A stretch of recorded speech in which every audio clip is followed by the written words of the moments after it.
Welcome to the Having It All podcast, the show about what it takes to live an abundant, loving life. My name is Matthew Bivens, and each week I'm helping you get out of your head so that you can truly have it all. Let's do it. Hello, everyone. Matthew Bivens here, and welcome to another episode of the Having It All podcast. I'm psyched to be chatting with you today, and this episode we're going to jump into was inspired by a TED Talk that I watched earlier in the week from Tim Ferriss. Now, Tim Ferriss, if you don't know who he is an entrepreneur, he's an author, he's a podcaster. He's got one of the most successful and popular podcasts out right now. It's called The Tim Ferriss Show.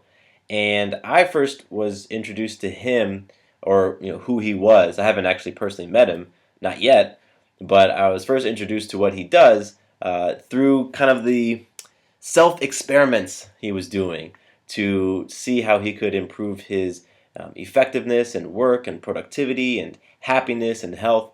If you Google him, you'll see that he's called the human guinea pig because he does a lot of these things on himself and then he shares and talks about them. So anyway, check him out if you don't know who he is. And this TED Talk that I listened and watched on him recently was called Why You Should Define Your Fears Instead of Your Goals. Now, if you've been a listener to this podcast for any period of time, you can probably understand why I would be interested in this. It's because fear and the choice between love and fear is really a theme that's at the heart of this show and really has been something that has opened me up, exposed me to really who I am. And what I mean by that is over the number of, 4, 5, 6 years, I have tried as often as I can to step into my fears, to face my fears, and to ultimately choose love over choosing fear. Because I spent so many years of my life choosing fear.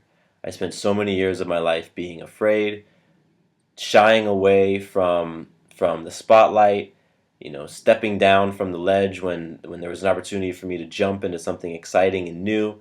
All of that stuff scared the crap out of me. Whether it was new friendships, new relationships, new business opportunities, whatever, it scared the crap out of me. So I spent many, many years choosing fear and succumbing to fear. And it wasn't until relatively recently, like I said, 4 or 5 years ago, when I made a very, very conscious decision to choose love. And ever since then, I've been experiencing the domino effect from that choice. From, having a circumstance in front of me that scared the crap out of me, having a situation being presented to me where it was just the thought of it was making me insanely uncomfortable, just a huge amount of anxiety, an overwhelming feeling of anxiety, and stepping into it anyway. So that is at the heart of this show, and is at the heart of a lot of the things that I share with you. So when I saw this TED Talk from Tim Ferriss talking about defining fears instead of goals, I was very, very interested. I'm like, okay, Tim Ferriss is a guy who, is all about creating and going after those things you want in life and experiencing life to the fullest. So let me see what he's talking about in terms of goals and fears. Now, I really enjoyed his TED Talk. It's short, like most TED Talks are. It's only like 13 minutes. And I'm going to put a link to it in the show notes for this episode over at firesidenetwork.com. So I recommend you go check it out. And really, the whole TED Talk is Tim sharing, he shares this recipe that he has. He calls it a recipe for avoiding self-destruction and self-paralysis. That's the big thing. It's a recipe for avoiding self-paralysis. And really we can look at it as, you are going to be, in life, you're going to be presented with choices. You're going to be presented with things that are going to, stir up those fear emotions in you. And a lot of times it's just thinking about that choice, just thinking about taking that step, thinking about approaching that person, thinking about taking that job, thinking about whatever it is, in your imagination, your thoughts about it, the fear just magnifies. And simply thinking about those things make it seem much bigger and much scarier than it actually is. And that's what creates that paralysis, that self-paralysis. So what Tim shares in the TED Talk, and what I'm actually going to break down here, is this exercise that he calls fear setting. So instead of goal setting, he does fear setting. I imagine Tim is setting goals for himself and his life and his business as well. But this practice, this fear setting practice, I get it now why doing it is beneficial. And I think we've all probably have heard of something similar, or maybe you've done it, where basically you're weighing the pros and cons of stepping into or weighing the pros and cons of facing your fear. And that's the basis of what the fear setting exercise is. And so I'm going to go into that now. And there's, he says 3 pages to this fear setting exercise. And I'm going to back up because I want to set the context for when you might use this, when you might want to actually carry out this exercise. And it's when you're faced with a big decision in your life that you are afraid of. When you are, you have an opportunity, something is presented to you, and it's creating that anxiety. It's making your it's making your hands sweaty. It's making you sweat under your armpits. It's bringing that heat, that prickly heat throughout your body. That's when you can use an exercise like this to really just take a very close look at what you're actually afraid of and weigh the cost and the benefits of stepping into that fear. And so an example that I'm going to share is one that still to this day brings up some anxiety for me, and that's networking events. It's funny, I consider myself a people person. My wife, Sarah, she always talks about how I strike up conversations with strangers all the time, whether it's at the grocery store or at the park or, I'm at the mechanic. I just have this ability and to just talk to people and relate to people and have great conversations with people, so it's very weird for me that when it comes to like a networking event, the thought of going to a place, a building, a restaurant, a conference center where I don't know anybody, and stepping in there and needing to kind of insert myself into a conversation, and everybody's there. It's funny because everybody's there to meet one another, but just that thought, it totally creates anxiety within me, and still to this day makes me uncomfortable. Like I would much rather not go to networking events than to actually attend them. So I was invited to go to a networking event around podcasting. And once again, all of those fears and feelings come up. And the first thing that happens with me is I justify and I create a dozen reasons why I'm not going. I'm like, oh, it doesn't work with my schedule. Or, oh, that's when I put my baby girl down for bed. So no, I can't do that. Or, it's evening time, and that's like when I like to spend time with my wife, and oh, it's on the other end of town and there's traffic during the day during that time, and damn, those business cards of mine, they're not, the website's wrong on them. So, it's like all these things that just go on in my head. It's just my ego. It's just my ego buying into that fear and creating all these reasons why I'm not going to go to the networking event. So that's what was happening.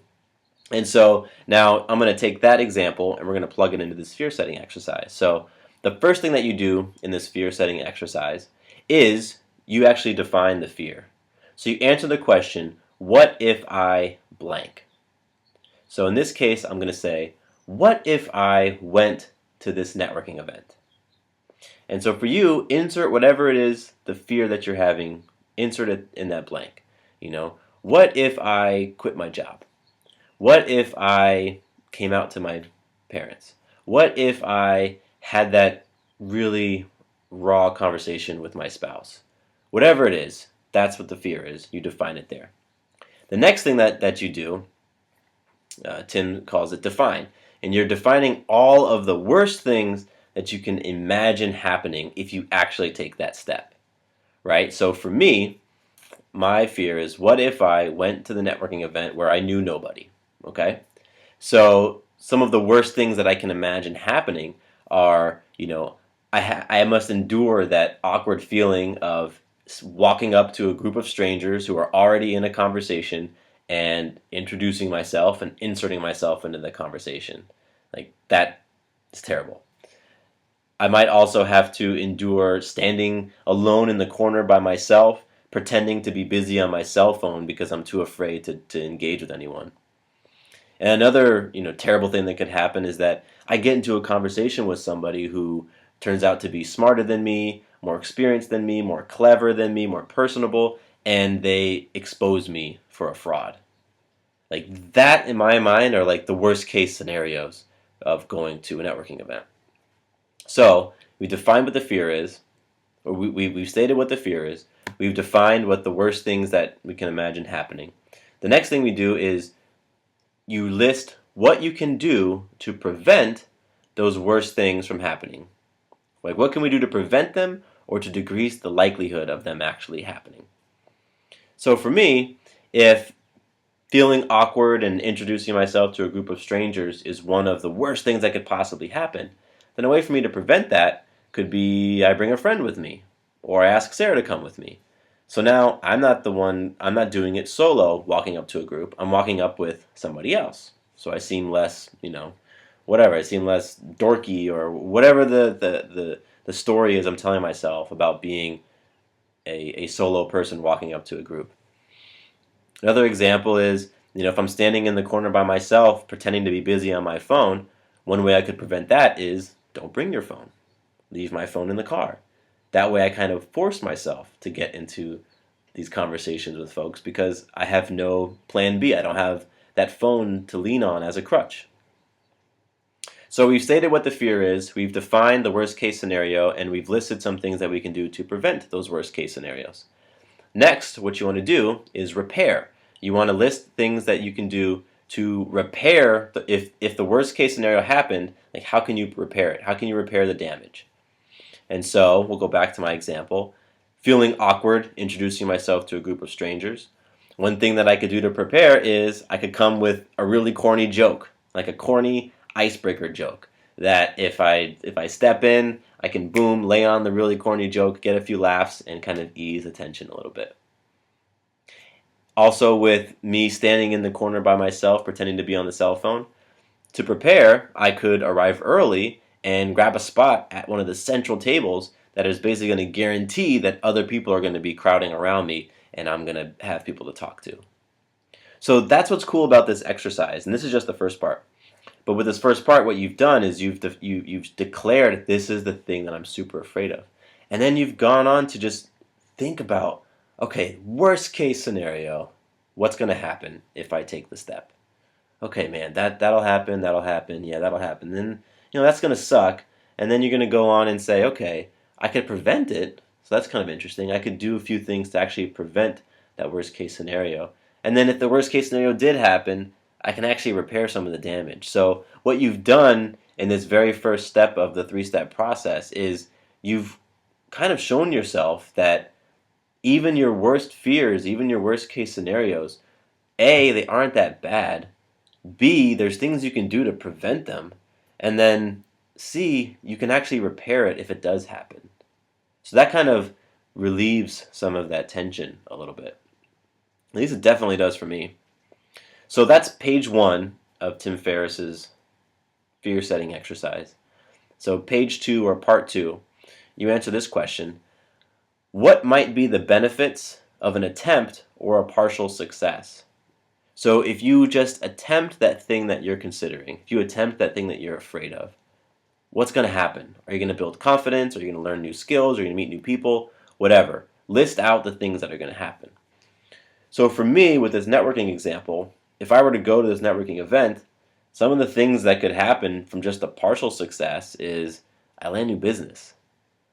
I know for me, when I am able to meet people face to face who are experiencing the challenge or the need that I can come and solve for them, that typically will result in me ending up working with them.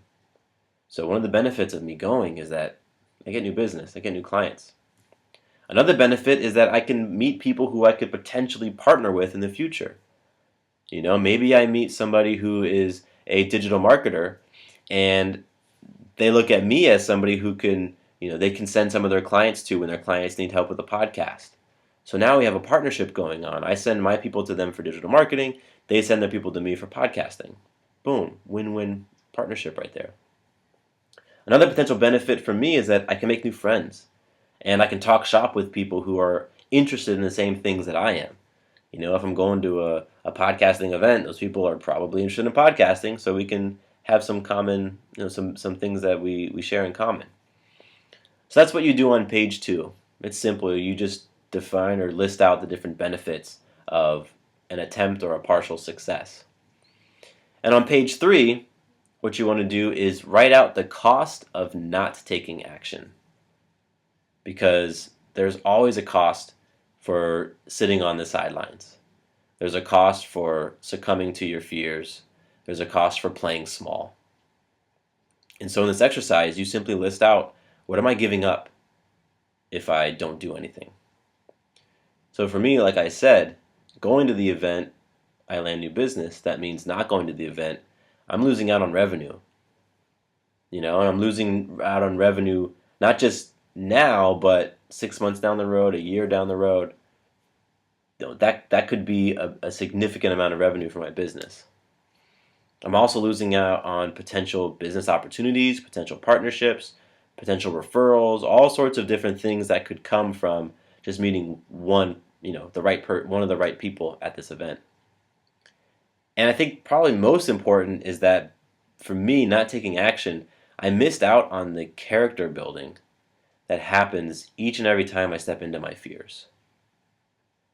Because now that I know that for myself, I know that when I step into my fear, no matter how big the fear is, no matter how scared I am, I always come out on the other end stronger, more resilient, more humble, more powerful. All of that happens as a result of me stepping into my fears.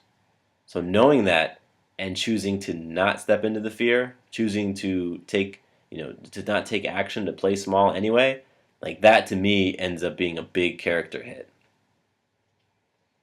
So that's what you do on page 3.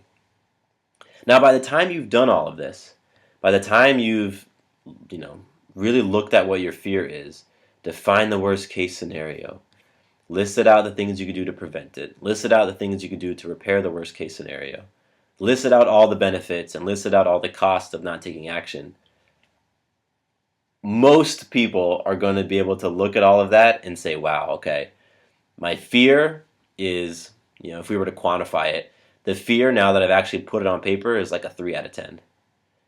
And the upside to taking action and stepping into that fear is like a 9 out of 10. So how could you not do it?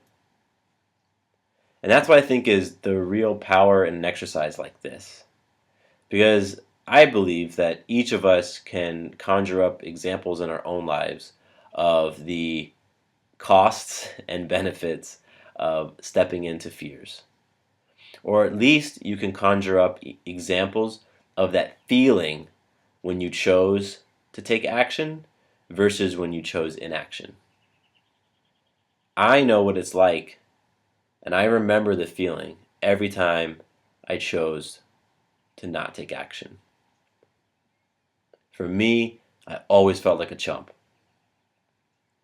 I felt weak, I felt small, I felt terrible. I felt terrible. And I don't want to feel that way anymore. And that's what I told myself 5 years ago.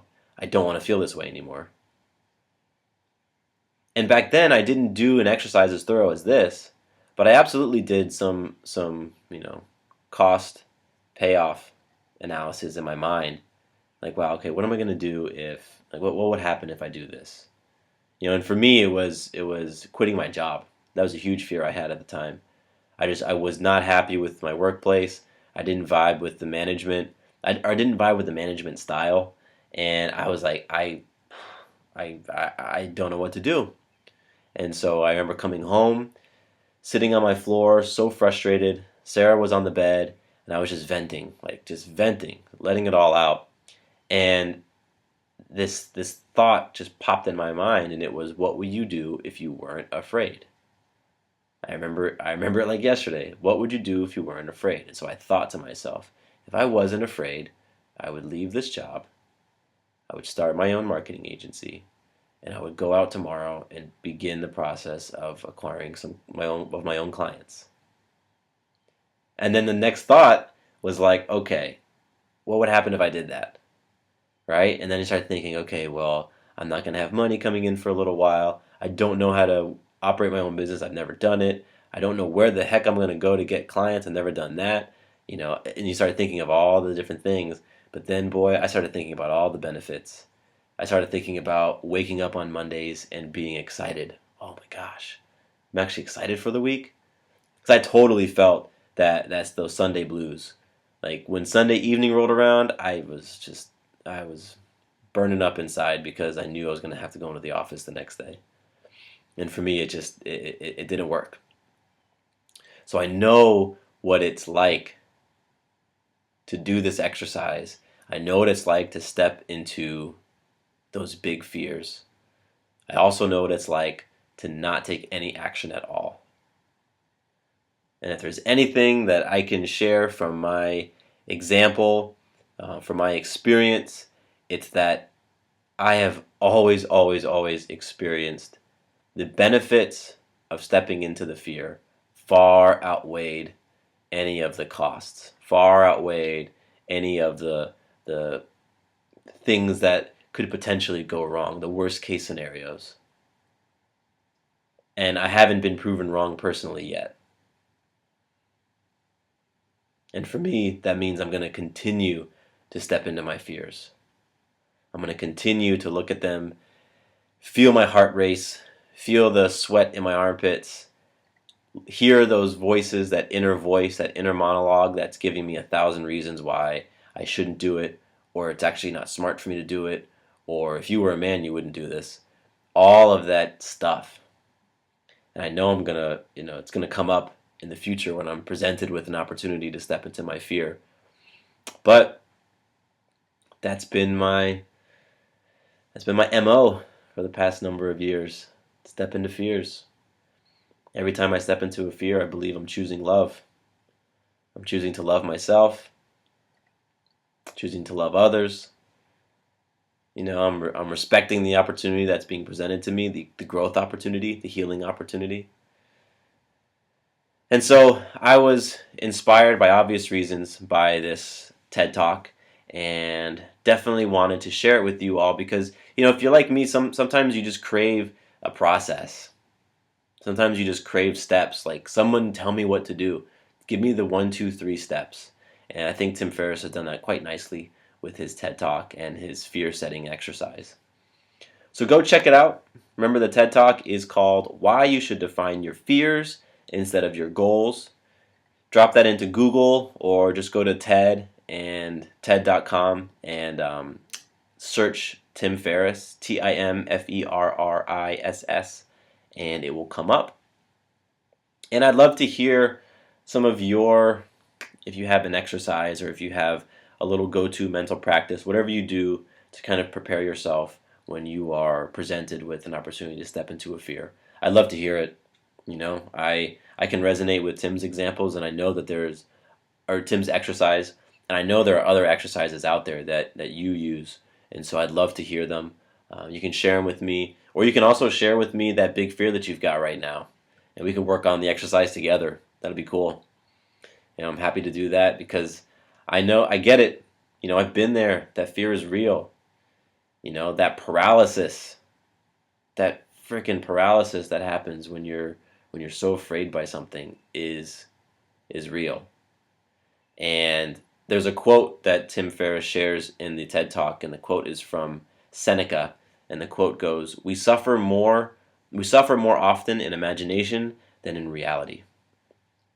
And it's those thoughts, it's our imagination that just runs wild when we plant some fear seeds. And so this is a great exercise you can use to not let those fear seeds take root, to prevent that self-paralysis, to help you see why choosing love is going to benefit you every single time, and to ultimately help you to move. Because that's what it's about. It's about moving. It's about taking action. So reach out. My personal email address is mattcbivens@gmail.com, mattcbivens@gmail.com. I would love to hear from you. And once again, the link for this episode will be on the show notes over at firesidenetwork.com. This podcast, the Having It All podcast, is part of the Fireside Network, which is run by my great friend Bill Ramsey. I appreciate him and everything he's done to help me get this show off the ground. And we love being a part of Fireside Network, and that's where you can find all of the show notes for every single episode over there, firesidenetwork.com. And you can just search for the Having It All podcast. And I got nothing left for you. So with that, my name is Matthew Bivens, and here is to you having it all.